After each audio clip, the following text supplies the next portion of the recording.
राष्ट्र का विकास जिनका एकमात्र ध्येय है। स्वागत कर रहे हैं श्री करण देवतळे, श्री कृष्णा सहारे, श्री सुधीर पारवे, श्री कीर्ति कुमार बंटी भांगड़िया जी, श्री सुधीर मुनगंटीवार जी, श्री किशोर दोरगेवार जी। महायुति के सभी उम्मीदवारों के द्वारा माननीय प्रधानमंत्री जी का स्वागत अभिवादन किया जा रहा है। भारत जिनके दिल में बसता है और जो भारतीयों के दिलों पर राज करते हैं, हमारे प्रिय प्रधानमंत्री जो सतत कार्यरत हैं, सतत संकल्परत हैं, आपका हार्दिक स्वागत, हार्दिक हार्दिक स्वागत। चिमूर की इस क्रांति भूमि में हमारे प्रिय प्रधानमंत्री, हमारे प्रिय नेता, विश्व नेता, लोकप्रिय नेता माननीय श्रीमान नरेंद्र मोदी जी अपनी जनता का अभिवादन स्वीकार कर रहे हैं।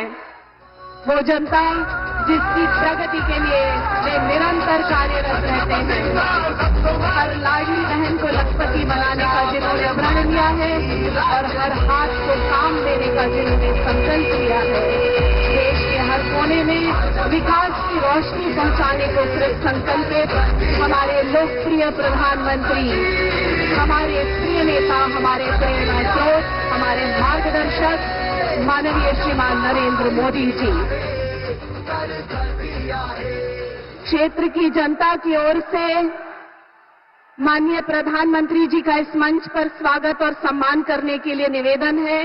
माननीय सांसद श्री प्रफुल्ल भाई पटेल और इस क्षेत्र के प्रतिनिधि श्री कीर्ति कुमार भागड़िया जी से कृपया हम सबके हृदय में बसी स्वागत भावनाएं माननीय प्रधानमंत्री जी को समर्पित करें।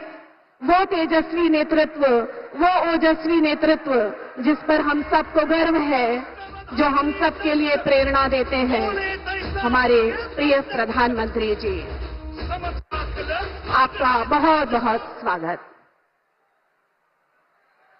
आणि यानंतर मी आता कर्तबगार नेते, प्रगल्भ व्यक्तिमत्वाचे धनी माननीय खासदार प्रफुल्ल भाई पटेल यांना विनंती करते की त्यांनी स्वागत पर भाषण करावे।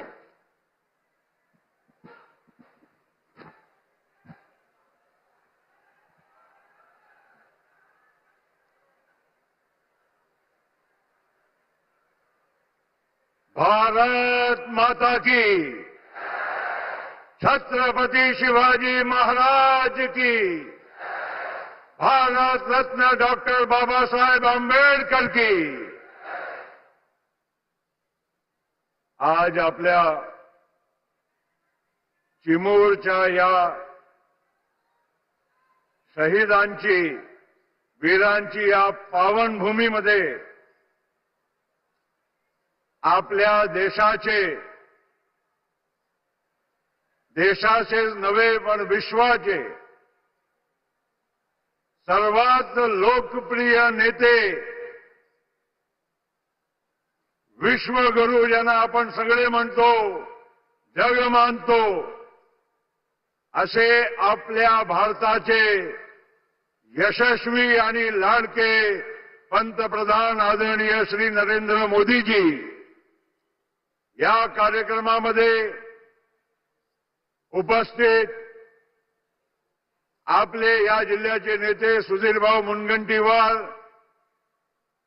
माजी खासदार रामदासजी तडस, आपल्या सगळ्यांच्या आदरणीय शोभाताई फडणवीस, डॉक्टर रमेश गजबेजी आणि ज्यांच्या करिता आज या सभेचे आयोजन केलं आहे, तसे या चिमूर भागाचे लोकप्रिय तरुण तरफदार आमदार कीर्ति कुमार बंटी भांगड़िया, सर्व आलेले बाकीचे आपले उमेदवार, नेते आणि समोर बसलेले सर्व माझे बंधू, माझी लाडकी बहीण, तसेच माता भगिनी, तरुण मित्रांनो, आज आपला या पूर्व विदर्भामध्ये आदरणीय पंतप्रधानांचं आगमन झालं आहे।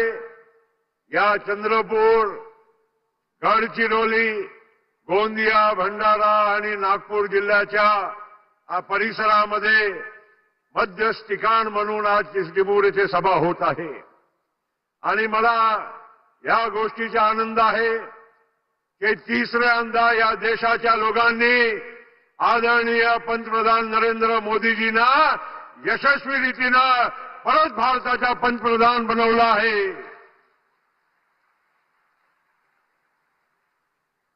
थोडा आपला वाटा थोडा या यशामध्ये कमी राहिलेला आहे.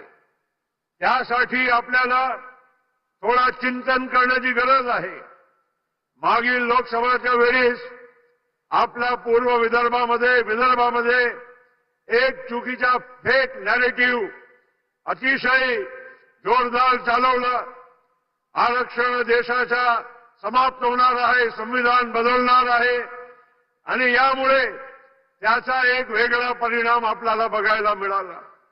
मित्रांनो, मोदी साहेब वारंवार सांगत आहे ते स्वतः एक गरिबीतून वर आलेले आणि पंतप्रधानपर्यंतच्या परिस्थिती पोहोचलेले व्यक्ती आहे आणि त्या माणसाला गरिबांची सामान्य लोकांची चिंता आहे, खंत आहे आणि त्यामुळे अशा माणसांनी या भारताच्या संविधानाला अधिक मजबूत करण्याचं काम केलं आहे. प्रत्येक वर्गाचा, गोरगरीब असो, आदिवासी असो, दलित असो, शेतकरी असो, तरुण असो, प्रत्येकाला या देशाच्या प्रगतीच्या या वाटचालमध्ये स्थान देण्याचं काम केलं आहे. आणि म्हणून मित्रांनो, आज तुम्ही बघा देशामध्ये आज अर्थव्यवस्था 5व्या क्रमांकाची विश्वामध्ये झाली. उद्या त्याला आपण तिसरी सर्वात मोठी अर्थशक्ती बनणार आहोत. हे आपल्या पंतप्रधानांच्या हे कार्याचा हे परिणाम आहे. आणि म्हणून मित्रांनो, आज आपला या पूर्व विदर्भामध्ये माझ्या पूर्वीचे वक्ते सांगत होते शेतकऱ्यांचे प्रश्न आहे. शेतकऱ्यांना सोयाबीन, कापसाचा योग्य भाव मिळाला पाहिजे. परवाच्या संकल्पपत्रामध्ये या एमएसपीच्या वर 20% भाव देण्याचा काम या आमच्या महायुतीच्या सरकार आपल्याला करून देणार आहे. ही आपल्या सगळ्या लोकांना सांगू इच्छितो. म्हणजे आज सोयाबीनचे 48 असेल ते उद्या 6000 मिळेल. बाकीच्या सगळ्या तुम्हाला पिकाचा आज धान पिकवणारा शेतकरी या भागामध्ये आहे, पूर्व विदर्भामध्ये. मागच्या वर्षी आमच्या सरकारने 20,000 रुपये हेक्टरी प्रमाणे बोनस तुम्हाला देण्याचं काम हे सुद्धा केलं आहे. हे अतिशय महत्वाचं काम आहे. मित्रांनो, अशा परिस्थितीमध्ये आज जर आपला पूर्व विदर्भाचा विचार केला, चंद्रपूर जिल्ह्यामध्ये कोळसा आहे, इथे पेपर मिल आहे, पॉवर प्लांट किती आहे, सिमेंटचे प्लांट किती आहे. येणाऱ्या काळामध्ये गडचिरोली जिल्ह्यामध्ये तिथे लोखंडाची, आयर्न ओरची सर्वात उत्तम माइन्स मिळालेली आहे आणि तिथे सुद्धा येणाऱ्या काळामध्ये एक मोठा तिथे मॅन्युफॅक्चरिंग स्टील आणि आयर्नचा असा मोठा हब बनणार आहे. हे सगळं करत असताना आज आपला नागपूर तिथे मिहान आहे, बाकीचे अनेक उद्योगधंदे येणार आहे. हे सगळं प्रगतीचे चिन्ह आहे. आमच्या लाडकी बहिणीला आज आम्ही 1500 रुपयाची देण्याची सुरुवात केली. अनेक लोकांच्या पोटदुखी झाली, सांगायला लागले पैसे कुठे आहे, पैसे कुठे आहे. हा योजना फक्त निवडणुकीपुरती आहे. अरे, आम्ही तुम्हाला आश्वस्त करू इच्छितो की ह्या 1500चे 2100 रुपये होण्यामध्ये जास्त वेळ लागणार नाही आणि त्याच्या पलीकडे सुद्धा 2500 असेल, 3000 असेल, हे अशी तुम्हाला या योजनेचा लाभ मिळत राहणार आहे.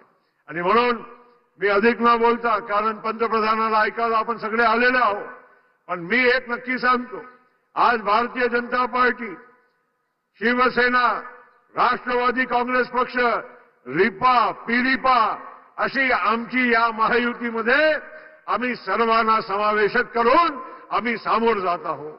आणि त्यामुळे मित्रांनो, आज जे काही परिस्थिती आज अख्खा विदर्भ आणि महाराष्ट्रामध्ये दिसत आहे, ते लोकसभेच्या वेळी जे आम्ही चूक केली ते परत आम्ही होऊ देणार नाही, असा आमच्या या महाराष्ट्राच्या जनतेने संकल्पना केली आहे.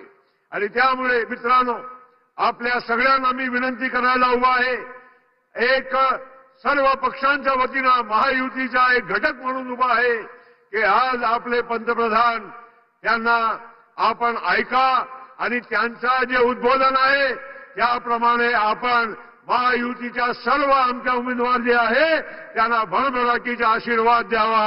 एवढाच बोलतो, थांबतो. जय हिंद, जय महाराष्ट्र. धन्यवाद.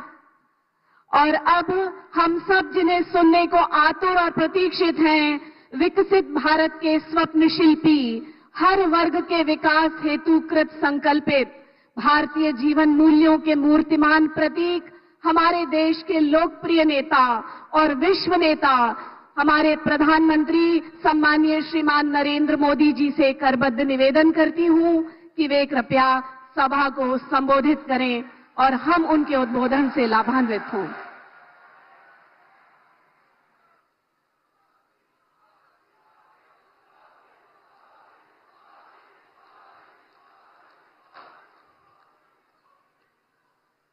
जय भवानी, जय भवानी, जय माता महाकाली, जय सेवालाल, जय बिरसा. आपल्या सर्वांना माझा नमस्कार.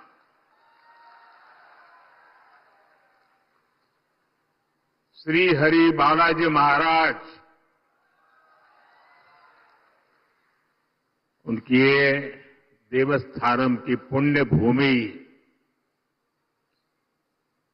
क्रांतिकारियों की, वीरों की ये धरती, मैं चिमूर की इस महान मिट्टी को नमन करता हूं.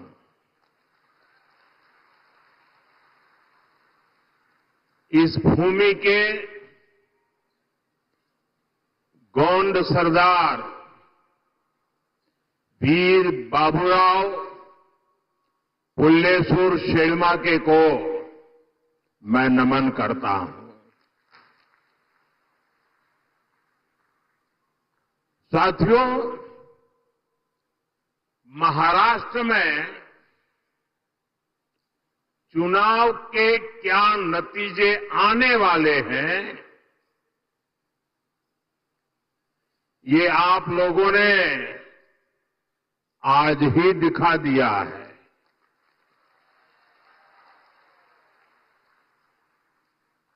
ये जन सैलाब बता रहा है कि महाराष्ट्र में महायुति की भारी बहुमत की सरकार बनने जा रही है.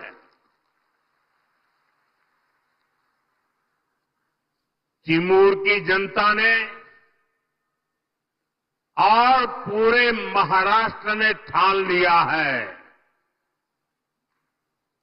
भाजपा महायुती आहे तर गती आहे, महाराष्ट्राची प्रगती आहे.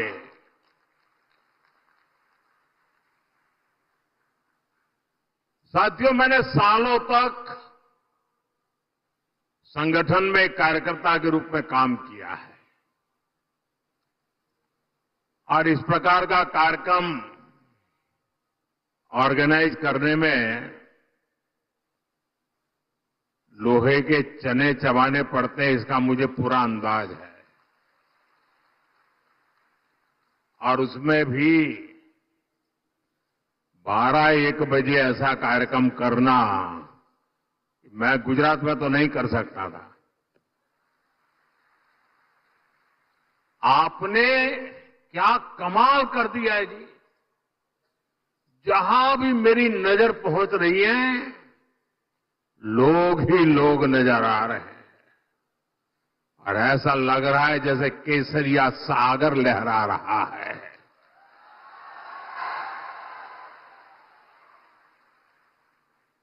साथियों, मैं आज महाराष्ट्र भाजपा को भी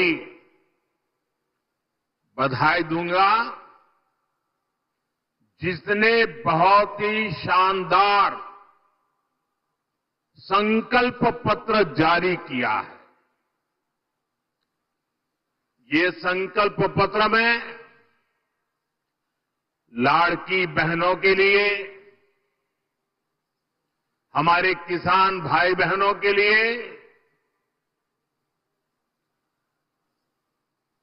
देश की युवा शक्ति के लिए, महाराष्ट्र के विकास के लिए एक से बढ़कर एक शानदार संकल्प लिए गए हैं। एआई यूनिवर्सिटी की बात हो, वाटर ग्रिड प्रोजेक्ट हो, हर घर से पाइप से पानी हो, देहात में पक्का घर हो, डिजिटल कनेक्टिविटी को बढ़ाना हो, इसमें महाराष्ट्र के भविष्य को उज्जवल बनाने के लिए बहुत सारी योजनाएं और संकल्प की प्रस्तुति है। मैं महाराष्ट्र के आप सभी लोगों को इस संकल्प पत्र के लिए बहुत बहुत बधाई देता हूं। ये संकल्प पत्र अगले 5 साल के लिए महाराष्ट्र के विकास की गारंटी बनेगा। साथियों, महायुति के साथ साथ केंद्र में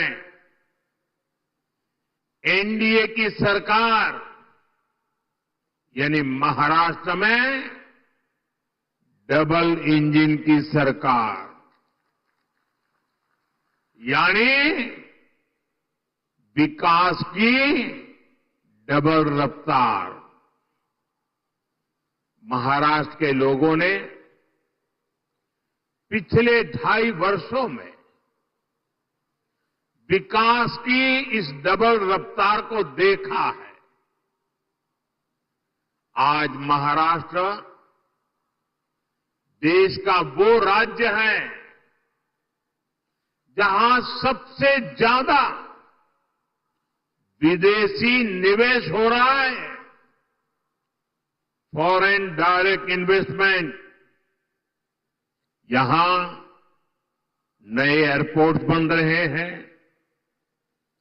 नए एक्सप्रेस वेज बन रहे हैं।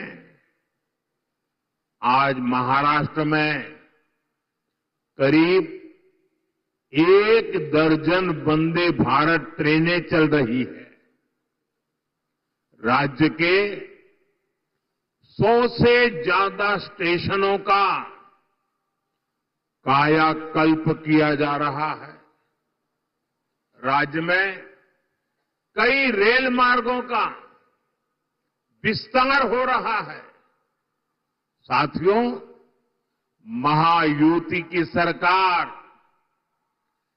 किस स्पीड से काम करती है और ये अगाड़ी वालों की जमात कैसे कामों को रोकते हैं, चंद्रपुर के लोगों से बेहतर ये बात और कौन जानेगा। यहां के लोग दशकों से रेल कनेक्टिविटी की मांग कर रहे थे, लेकिन कांग्रेस और अगाड़ी वालों ने कभी भी ये काम होने नहीं दिया। हमारी सरकार ने कांपा वरोरा रेलवे लाइन को मंजूरी दी।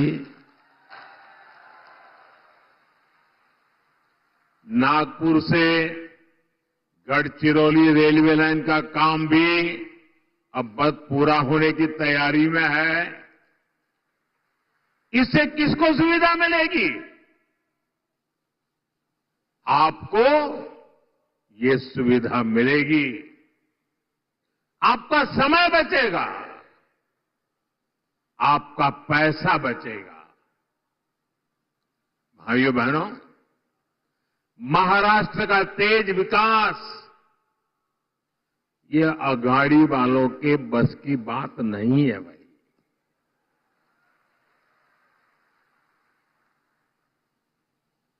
अघाड़ी वालों ने केवल विकास पर ब्रेक लगाने में पीएचडी कर दी है।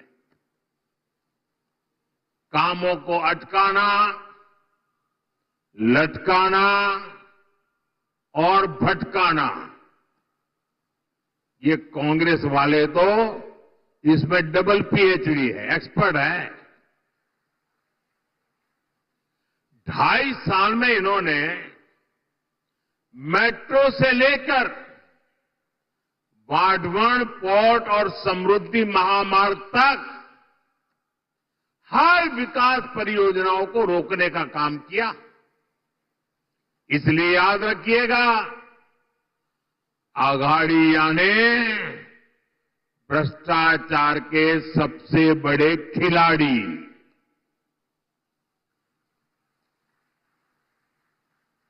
ये अघाड़िया ने खिलाड़ी,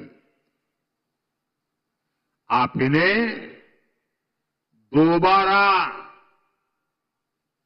लूट का लाइसेंस मिलने देंगे क्या? जरा पूरी ताकत से बताइए, मिलने देंगे क्या? लूट करने देंगे क्या? खजाना भरने देंगे क्या? साथियों, मैं आपसे पूछना चाहता हूं, जरा पूरी ताकत से जवाब दीजिए। आप महाराष्ट्र की प्रगति पर ब्रेक लगने देंगे क्या? साथियों, कांग्रेस और उसके साथी दल हिंसा और अलगाववाद पर राजनीतिक रोटियां सेकते हैं। अभी कुछ ही दिन पहले जम्मू कश्मीर की विधानसभा में क्या हुआ, पूरे देश ने देखा है।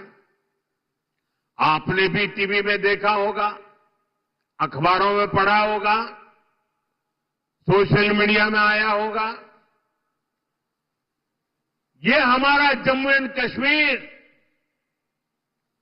दशकों तक अलगाववाद और आतंकवाद में जलता रहा। महाराष्ट्र के मेरे कितने ही वीर जवान मातृभूमि की रक्षा करते करते जम्मू कश्मीर की धरती पर शहीद हो गए। और ये हालत बनी कैसे? ये पाप पनपा कैसे? जिस कानून की आड़ में, जिस धारा की आड़ में ये सब हुआ, वो धारा थी 370, और ये 370 धारा कांग्रेस की देन थी। और जैसे ही हमने 370 को खत्म किया, कश्मीर को भारत और भारत के संविधान से पूरी तरह नाता जोड़ा। हमारे देश के बहुत लोगों को पता ही नहीं है, शायद आपके लिए भी बहुत सी जानकारी पहली बार होगी।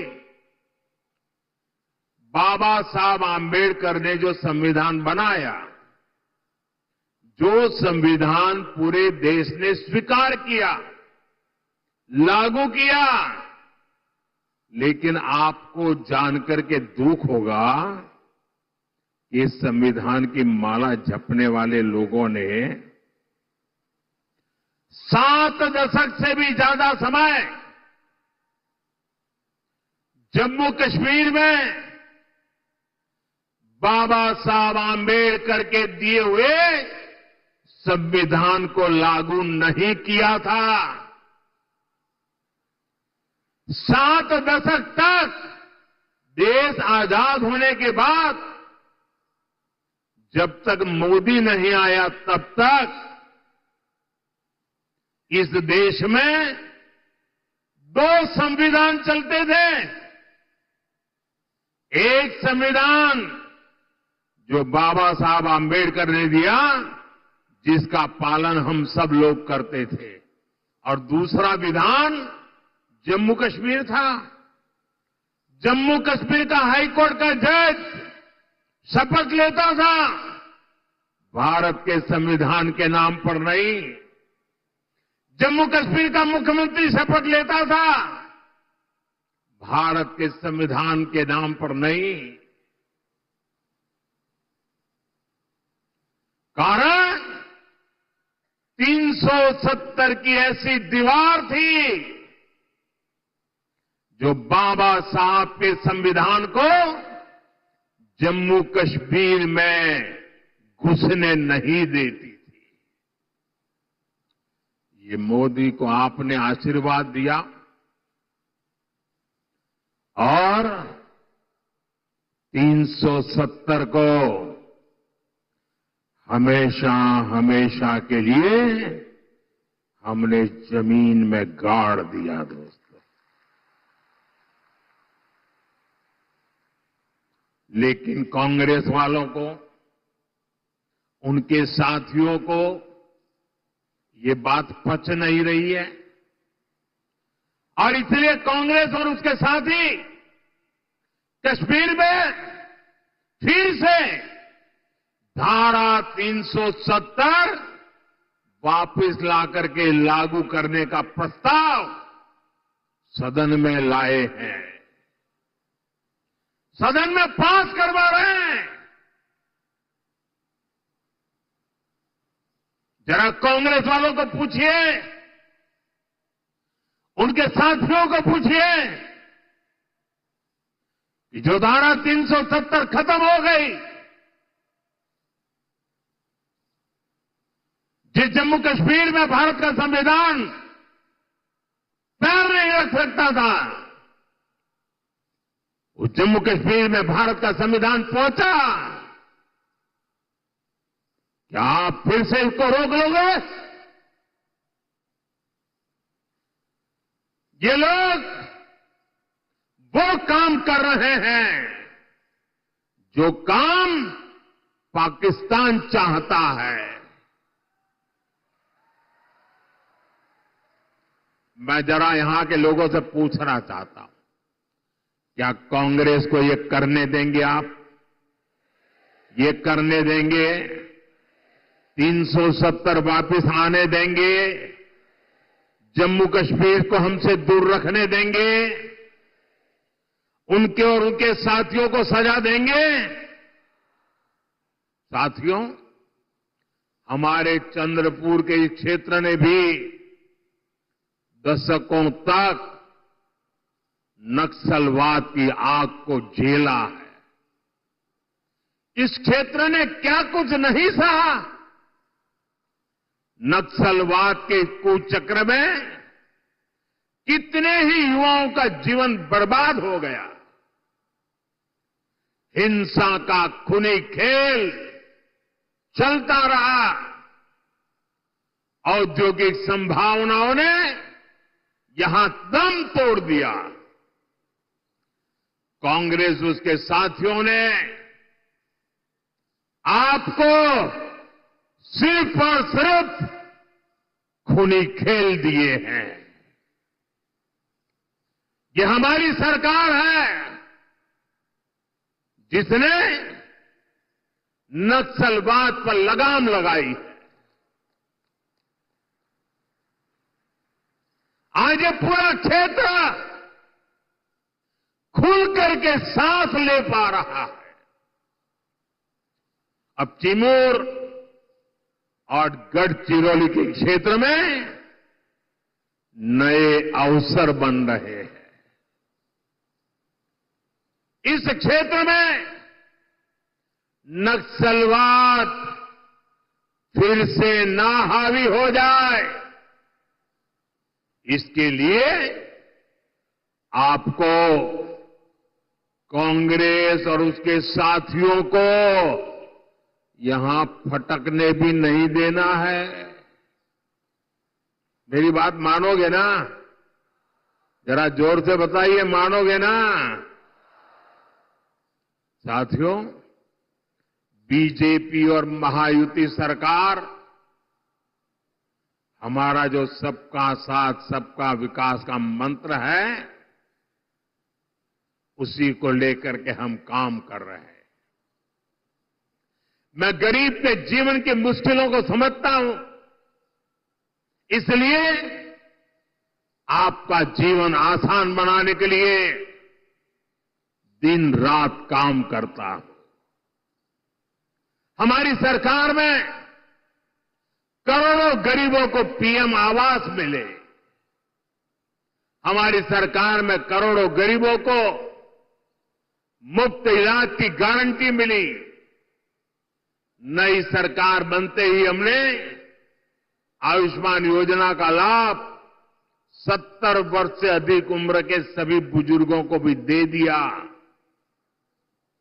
हमने गांव-गांव सड़क पहुंचाई, बिजली पहुंचाई, करोड़ों परिवारों को जल जीवन मिशन के तहत पानी का कनेक्शन मिला।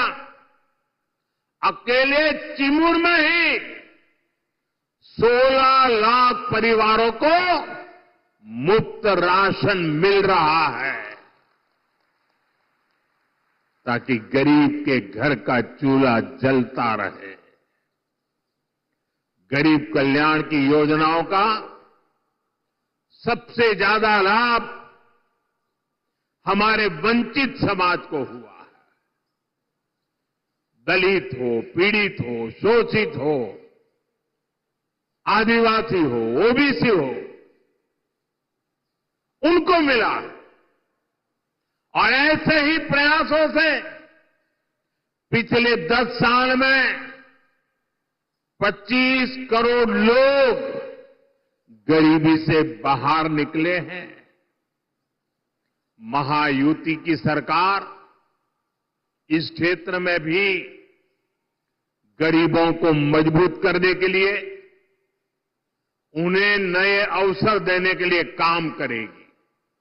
साथियों, हमें महाराष्ट्र को समृद्ध बनाने के लिए हमारे किसानों को समृद्ध बनाना है। आज यहां किसानों को पीएम किसान सम्मान निधि का फायदा मिल रहा है। महायुति सरकार साथ में नमो शेतकरी योजना का डबल फायदा भी दे रही है। चंद्रपुर जिले में और इस क्षेत्र में धान की पैदावार भी होती है। आणि तुमच्या किन्नौरची चव किती मधुर असते। आप सभी को महाराष्ट्र भाजपा की घोषणाएं बहुत मदद करने वाली है। साथियों, हमारी सरकार सोयाबीन किसानों को संकट से उबारने के लिए भी आर्थिक सहायता दे रही है। सोयाबीन किसानों को अलग से 5,000 रुपये दिए जा रहे हैं। महायुति की सरकार ने सोयाबीन का न्यूनतम समर्थन मूल्य 6,000 प्रति क्विंटल करने का भी वायदा किया है। हमने प्याज निर्यात शुल्क को भी कम किया है, ताकि हमारे किसान भाइयों की आय बढ़े। भाइयों और बहनों, महाराष्ट्र में किसानों का कांग्रेस और अघाड़ी की सरकार ने बहुत नुकसान किया है। आपको याद है, अपने शासन में इन्होंने जलयुक्त शिवार योजना को रोक दिया था। महायुति सरकार ने यह काम फिर से शुरू किया। बीते वर्षों में नीलवंडे बांध और कैनाल के काम पूरे हुए हैं। विशाल गोसी खुर्द प्रोजेक्ट भी अब पूरा होने जा रहा है। साथियों, चंद्रपुर के तो बैम्बू दुनिया भर में मशहूर है। ये हमारी सरकार है जिसने बैम्बू से जुड़े अंग्रेजों के जमाने के पुराने नियमों को बदला, कानूनों को बदला, जिसके लिए आपके लिए बैम्बू की खेती आसान हो जाए। गढ़चिरौली और चंद्रपुर में बांस शिल्पकारों की स्किल ट्रेनिंग पर भी हमारी सरकार जोर दे रही है। साथियों, मैं आपको कांग्रेस और उसके साथियों की एक बड़ी साजिश से भी सावधान कर रहा हूं। हमारे देश में आदिवासी समाज की जनसंख्या करीब करीब 10% के आसपास है। कांग्रेस आप आदिवासी समाज को जातियों में बांटकर टुकड़े टुकड़े करके कमजोर करना चाहती है। यहां चिमूर चंद्रपुर में भी बड़ी संख्या में मेरे आदिवासी भाई बहन रहते हैं। कांग्रेस चाहती है कि हमारे आदिवासी भाई एसटी के रूप में उनकी पहचान खो दें, आदिवासी के रूप में उनकी पहचान खो दें, उनकी ताकत से उनकी जो पहचान बनी है वो बिखर जाए। सारे आदिवासी समाज की छोटी छोटी जातियां अपने आप को एसटी के नाते भूल जाए, आदिवासी के नाते भूल जाए, सिर्फ जाति के रूप में याद रखें और आपस में लड़ें, आपकी एकता टूट जाए। ये कांग्रेस का खतरनाक खेल है।